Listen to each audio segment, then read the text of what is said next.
महाराष्ट्राचे मुख्यमंत्री देवाभाऊ यांच्या लाडक्या बहिणीसाठी खुशखबर आली आहे। मे महिन्याचा 11वा हप्ता खरोखर सुरू झाला। आता लगेच बहिणींच्या खात्यात पैसे टाकण्याचे आदेश।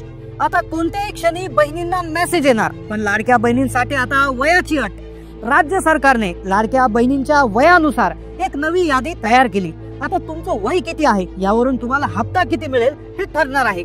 तसेच बँकांचाही एक नवा नियम आलाय। सर्व बँकांच्या खात्यात मेचा हप्ता जमा होणार नाही। काही बहिणींचे बँक खाते आता रद्द झालेले आहेत। एप्रिलचा हप्ता यायला भरपूर उशीर झाला, त्यामुळे मेचा हप्ता लगेच खात्यात येणार आहे। काल रात्री 36 जिल्ह्यापैकी 4 जिल्ह्यामध्ये वाटपाचे आदेश दिलेले आहेत। आदेशानुसार हप्ता वितरणाला सुरुवात झाली, पण या हप्त्याचे पैसे आता वयानुसार मिळणार। लाडकी बहीण योजनेचा 11वा हप्ता हा वयानुसार मिळणार आहे। राज्य शासनाकडून लाडक्या बहिणींच्या वयानुसार यादी तयार झाली। आता तुमचं वय नेमकं किती आहे त्यावरून तुम्हाला हप्ता किती मिळेल की मिळणारच नाही हे तुम्हाला आता जाणून घ्यावं लागेल। मे महिन्यामध्ये लाडक्या बहिणींसाठी नियम बदलला आहे। या महिन्यात बँक खात्यांचा देखील एक नवा नियम बदलला आहे। आता फक्त याच बँकेत पैसे येणार, तर या 4 बँकेमध्ये अजिबात पैसे येणार नाही। या 4 बँकेमध्ये खाते असणाऱ्या बहिणींचे पैसे बंद होणार। काल अचानक 16.5 लाख बहिणी अपात्र झाल्या, योजनेमधून बाहेर गेल्या।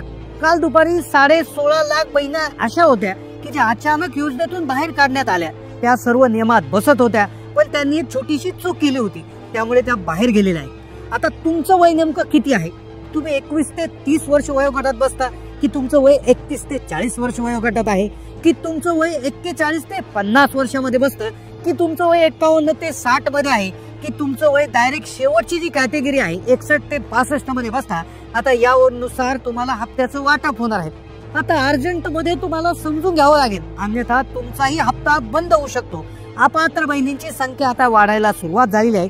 सूत्रांच्या माहितीनुसार 50 ते 52 लाख महिलाची योजना आहे ती बंद होणार आहे। मेचा हप्ता 50 लाख बहिणींना मिळणार नाही अशी माहिती सूत्रांकडून मिळत आहे। मग नेमकं ही वयाची अट काय आहे? 21 ते 30 वर्ष वयोगटात बसणाऱ्या महिलांना किती हप्ता मिळेल? 31 ते 40 वर्ष वयोगटात बसणाऱ्या महिलांना किती हप्ता मिळेल? ज्यांचं वय 41 ते 50 मध्ये आहे त्यांना किती हप्ता मिळेल? आणि ज्यांचं वय 51 ते 60 मध्ये आहे त्यांना किती हप्ता मिळेल? आणि शेवटचा वयोगट म्हणजे 61 ते 65 वर्ष तर त्या ज्या महिला आहेत तर त्यांना किती हप्ता मिळेल? तर एक मोठी अर्जंट सूचना आहे। आता वयाच्या संदर्भात एक नवीन यादी जाहीर झाली। या यादीमध्ये काय निकष लावण्यात आलेले आहेत। सोबत लाडकी बहीण योजनेमध्ये 6 मोठे बदल झालेले आहेत, ज्यामुळे 16.5 लाख बहिणी काल अचानक बाहेर गेल्यात। त्यांच्याकडनं एक चूक झाली। ही चूक तुमच्याकडून जरी झाली तरी तुमचंही नाव योजनेमधून बाहेर जाऊ शकतं। तुम्ही सर्व नियमात बसत जरी असाल तरी तुम्ही बाहेर होऊ शकता। या एका चुकीमुळे आज त्या महिला खूप दुःखी आहेत, कारण की एका छोट्या चुकीमुळे त्या बाहेर गेल्यात। आता वयाची अट नेमकं काय आहे? कोणत्या वयानुसार किती पैसे मिळणार? किती वय असल्यावर पैसेच मिळणार नाही हे तुम्हाला अर्जंट पाहून घ्यावं लागणार। लाडकी बहीण योजनेचा 11वा हप्ता आता लगेच सुरू करण्यात आलाय। काल रात्रीच आदेश देण्यात आलेले आहे। बँकांना निधी दिलेला आहे, पण बऱ्याचशा महिलांना अजूनही मागचे हप्ते जमा झालेले आहेत। महिलांना प्रॉब्लेम येत होते, आता हप्ते बंद होतात की काय या संदर्भात स्वतः आदितीताईंनी स्पष्टीकरण दिलंय। आदितीताईंनी सांगितले की कालपासून 36 जिल्ह्यामध्ये पैसे वाटपाचे आदेश दिलेले आहेत। दररोज 4 ते 5 जिल्हे घेण्यात आलेले आहेत। 6 प्रशासकीय विभागामधून 1 ते 2 जिल्ह्यांची निवड आता करण्यात येणार आहे। आता विभागानुसार कोणत्या कोणत्या जिल्ह्यात पैसे वाटप होईल हे तुम्हाला ऐकून घ्यावंच लागेल, अन्यथा वयानुसार तुमचा हप्ता होऊ शकतो बंद। सोबत कोणत्या 12 बँकेत पैसे येतील आणि 4 कोणत्या अशा बँका आहेत की ज्यामध्ये पैसे अजिबात येणार नाही आणि ज्यामध्ये सगळ्यात जास्त महिलांचे खाते उघडलेले आहे। त्या बँकाची नावे पाहून घ्या, कारण की या बँकाचे नाव तुमचं बँक खाता असेल तर तुम्हाला तुमचं खातं बदली करून घ्यावं लागेल। 16.5 लाख महिला का बाहेर गेल्या? वयानुसार हप्ता वाटप झाला तर तुम्हाला पैसे किती येतील? लक्षपूर्वक आता हा व्हिडिओ ऐकायचा आहे। पहा, 16.5 लाख बहिणी ज्या आहेत त्या बाहेर का गेलेल्या आहेत? खूप छोटासा प्रॉब्लेम झाला, एक छोटीशी चूक त्यांची झाली जी बँक खात्याच्या संदर्भातली चूक आहे। 2-3 गोष्टी तुम्हाला 11व्या हप्त्याच्या आधी करणं खूप गरजेचं आहे।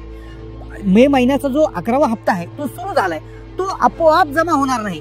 जसे पहिले हप्ते तुमचे आपोआप जमा झाले, हा अजिबात आपोआप जमा होणार नाही। तुम्हाला वाटत असेल की आपोआप मेसेज येईल, आपोआप पैसे जमा होतील, पण आता तसं होणार नाही। बऱ्याचशा बहिणींना कालपासून पैसे जमा होत आहे, पण कुणी कोणाला खरं सांगत नाही। त्यामुळे तुम्हाला एक काम तुम्ही केलं तर अर्जंट पैसे जमा होतील, नाही तर अजिबात जमा होणार। तुम्हाला पहा, काही गोष्टींची लवकरात लवकर काळजी घ्यावी लागेल, काही गोष्टी अर्जंट मध्ये करावी लागतील। तुमच्या वयानुसार किती हप्ता होईल हे जाणून घ्यावं लागेल, कारण की पहा आता मे महिन्यामध्ये लाडक्या बहिणींसाठी काही नियम बदललेले आहेत, काही वेगळे निर्णय घेतलेले आहेत. त्यानुसार आता वयानुसार हप्ता वाटप केला जाणार आहे. आता तुम्हाला समजून घ्यावं लागणार आहे की तुमचं वय किती मध्ये बसते. एकदा कमेंट करा तुमच्या वयाची जी कॅटेगरी आहे, टप्प्यावाईज तुम्हाला आता हप्ता मिळण्याची शक्यता त्यामध्ये आहे. आता वयाची अट नेमकं काय आहे, कोणत्या 9 जिल्ह्यामध्ये सर्वात आधी पैसे येतील, कोणत्या बँका ज्या आहेत यादीमधून त्यांची नाव वगळलेले आहेत, 16.5 लाख बहिणी का अचानक बाहेर गेल्या, त्यांची काय चूक झाली, लक्षपूर्वक आता पाहणार आहोत. आता पहा या 16.5 लाख बहिणींचा असं प्रॉब्लेम झाला, म्हणजे प्रॉब्लेम अर्थात त्या कुठल्याच अटीमध्ये त्या ठिकाणी अपात्र नव्हत्या, सगळ्या अटीत बसत होत्या. म्हणजे त्यांच्याकडे ना 4 किंवा नव्हते, ना त्यांच्याकडे त्यांचं उत्पन्न जास्त होतं, ना त्यांच्या घरात कोणी सरकारी कामगार होतं, ना कोणी आयकर भरत होता. एकदम गरीब, गरजू आणि अत्यंत गरज असलेल्या ह्या महिला होत्या, अगदी पात्र महिला होत्या.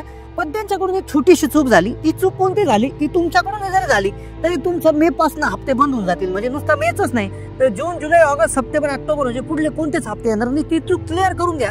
तुम्हाला काय करायचंय बघा, आता लक्षपूर्वक ऐका. तुमचं आधार कार्ड आणि बँक पासबुक जे आहे तर ते घेऊन बसा, शेजारी घेऊन बसा. आधार कार्डवरचं तुमचं नाव आणि बँक खाते पुस्तकावरचं नाव हे सारखं आहे का पहा, ते एक्झॅक्टली सेम असणं गरजेचं आहे. म्हणजे कुठल्याही प्रकारची स्पेलिंग मिस्टेक त्याच्यामध्ये नसावी. ते अगदी बरोबर बारीक लक्ष करून चेक करून घ्या. या गोष्टी चेक करणं होणं गरजेचं आहे. आता बघा, तुमचं आधार कार्डवरचं नाव, तुमचं बँक खाते पुस्तकावरचं नाव आणि लाडकी बहीण योजनेमध्ये जेव्हा अर्ज भरला तर ते नाव, ही तीनही नावं एक्झॅक्टली मॅच होणं गरजेचं आहे. तरच पैसे मिळतील. आता तुम्हाला आम्हाला मागचे पैसे तर मिळाले, एप्रिलचे मिळाले किंवा मागचे, पण लक्षात घ्या मागच्या वेळेच्या नियम गोष्टी वेगळ्या होत्या. आता बऱ्याचशा गोष्टी बदलल्या. आता वयानुसार हप्ता वाटप होणार आहे. त्यामुळे हळूहळू ज्या गरजू बहिणी आहेत, ज्या खरोखर ज्यांना गरज आहे त्यांना सरकार पैसे देणार आहे. मग कदाचित तुम्ही गरजू असूनही तुम्ही अपात्र होऊन जाल. त्यामुळे ही गोष्ट एकदा चेक करा, कमेंट करा काय प्रॉब्लेम येत असेल तर. कारण की आता 12 अशा बँका आहेत की ज्यामध्ये पैसे येणार आणि 4 बँकेत खाते आपोआप बंद होऊन जातात. वयानुसार जे वाटप आहे ते सुरू झालेलं आहे. आता वयानुसार काय अट आलेली आहे, वयाची नवी यादी कोणती आलेली आहे, लक्षपूर्वक जाणून घ्या.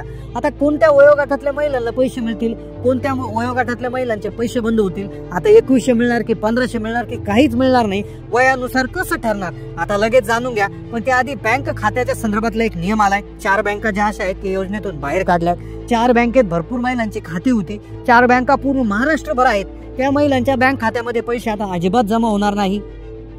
आता पहा, ह्या ज्या बँका आहेत यातली पहिली क्रमांकाची बँक आहे तर ती म्हणजे पतसंस्था आहे. आता पतसंस्था ही अशी छोटीशी बँक असते, ती बऱ्याचशा शहरांमध्ये असते किंवा खेडोपाडी असते. पतसंस्थेमध्ये जर तुम्ही खातं जर उघडलं असेल तर ते तुम्ही कदाचित ते ट्रान्सफर करून घ्या. ते तुम्ही नॅशनलाइज बँकेमध्ये ट्रान्सफर करा. मग तुम्ही स्टेट बँक ऑफ इंडियामध्ये करा, बँक ऑफ महाराष्ट्रामध्ये करा, युको युनियन बँकमध्ये करा, इंडियन ओव्हरसीज म्हणजे कोणत्याही तरी बँकेत ट्रान्सफर करा किंवा जवळपास पोस्ट ऑफिस बँक असेल तर त्याच्यात ट्रान्सफर करा. कारण की या पतसंस्थेनं IFSC कोड स्वतःचा नसतो. ते IFSC कोड दुसऱ्या कुठल्या तरी बँकेचा घेतात. उदाहरणार्थ ICICIचा घेतील, HDFCचा घेतील किंवा दुसऱ्या बँकेचा घेतील. त्यामुळे याच्यामध्ये पैसे येण्यामध्ये प्रॉब्लेम होतो. दुसरी बँक जी आहे ज्याच्यामध्ये पैसे येण्यास प्रॉब्लेम होतो ती म्हणजे मल्टी स्टेट क्रेडिट सोसायटीज. काही मल्टी स्टेट क्रेडिट सोसायटी असतात ज्या खेडोपाडी, गावोगावी, तालुक्यांमध्ये असतात, छोट्या मोठ्या शहरांमध्ये असतात. तर त्या बऱ्याचशा याला देखील IFSC कोड नसतो. दुसऱ्या कुठल्या तरी बँकेचा IFSC कोड ते वापरतात. तर अशाही बँकांचा प्रॉब्लेम होत असतो. तिसरी क्रमांकाची बँक आहे district cooperative bank. District cooperative bank जसं Pune district cooperative bank, Ahmednagar, Ahilyanagar district cooperative bank, अशा डिस्ट्रिक्ट कोऑपरेटिव्ह बँक आहेत. बऱ्याचशा या बँकांना IFSC कोड नसतो, त्यांच्यामध्ये आधार लिंकिंग फॅसिलिटी नसते. तर अशी जर तुमच्या DC म्हणजे डिस्ट्रिक्ट बँकेमध्ये जर नसेल तर तुम्ही ती देखील तुमची बँक बदलून घ्या. तर अशा प्रकारचे बँकेत खाते असतील तर तुम्ही तातडीने तुमचे खाते पोस्टामध्ये कन्वर्ट करा किंवा दुसऱ्या राष्ट्रीयकृत बँकेमध्ये खाते उघडा, प्रायव्हेट बँकेमध्ये खाते उघडा. त्यामुळे तुम्हाला कुठलंही टेन्शन राहणार नाही. पोस्टामध्ये आपोआप पैसे येतात. स्टेट बँक ऑफ इंडिया आहे, SBI मध्ये खातं उघडू शकता, कॅनरा बँक आहे, युको बँक आहे, या 12 राष्ट्रीयकृत बँक आहेत. यामध्ये तुम्ही खातं उघडू शकता, ज्यामुळे तुम्हाला आपोआप पैसे येतील, कुठल्याही प्रकारची अडचण येणार नाही. आता तुमचं बँकेत खातं कोणतं आहे आणि तुम्ही कोणत्या जिल्ह्यातून व्हिडिओ पाहताय कमेंट करा. आता वयानुसार यादी आली आहे.